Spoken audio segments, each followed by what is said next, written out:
I think what we've seen quite a lot recently is over the last sort of 2 or 3 years, a lot of companies announcing sort of net zero targets to sort of work on, how they're going to reduce their emissions. But also at the same time, we're seeing a lot of other factors. Companies are much more concerned about their sort of impact on the ecology and obviously a lot of social changes in society and making sure that their workforce is, appropriately diverse. They're not just sort of recruiting from sort of one area, they're sort of promoting, opportunities for everybody. So I think that's the sort of the first thing we're starting to see. The other thing is that companies are now reporting so much more information, a lot of non-financial information. I think we're all very used to annual reports with lots of detailed financial information, but what we're now starting to see is companies producing a lot more non-financial information, so you can really understand their policies and practices around factors connected to environment, social and governance. And I think those are very positive trends. And I think in the financial markets we'll see a lot more of that. And as we go forwards, I think clearly companies will have to pay much more attention to that, because obviously the availability of financing may well be linked to that. But also going forward as well, employees and future staff will choose where they work based on what they read and see and hear about companies. So yes, I think it will have a very profound impact on financial markets. There's a number of challenges with ESG at the moment. As I said, it's not necessarily new. The UN Global Compact, which sort of really set some of these wheels in motion, has been in existence for over 20 years. And responsible investment has been around for a long time. But I think the challenge is one of information, really. If you believe that sort of what gets measured gets done, then obviously you need KPIs, and for KPIs you need information. And that sort of really brings a focus on sort of what data is available, what format of presentation of information and measurement is used for all of these ESG factors. So I see over the next sort of few years, one of the most important factors will be the ability of companies and then investors to gather and understand and compute and disclose and report that information, and then use that information in an intelligent manner.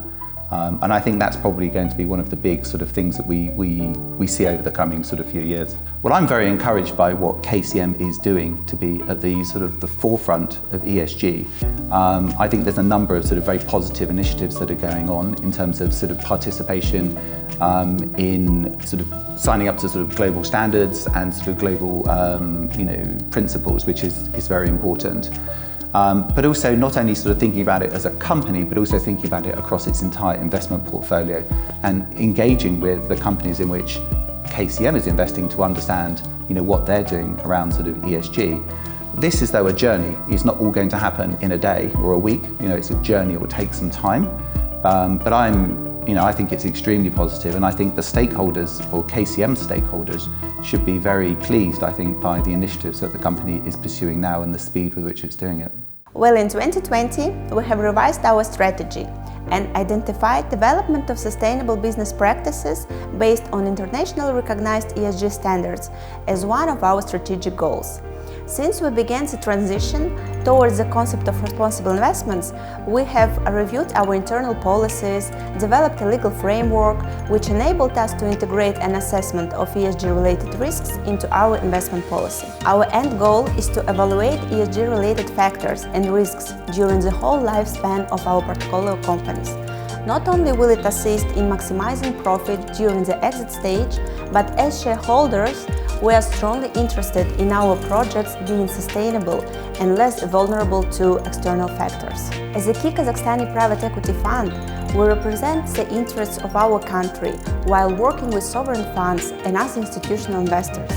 Our position requires us to follow the latest global agenda in the private equity world in order to keep our country attractive for investors. This year, we became a signatory of the United Nations Principles of Responsible Investments. I believe this is a great expression of our commitment. The extent of our company's influence on the national business ecosystem is very hard to overestimate. Through our partner network and portfolio companies located across the country, we impact a countless number of people.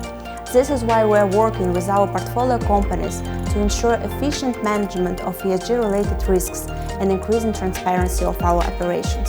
We're a very young dynamic team with 50-50 gender ratio, including our management board. The average age of our employee is 35 years old, which means most of us have very young families.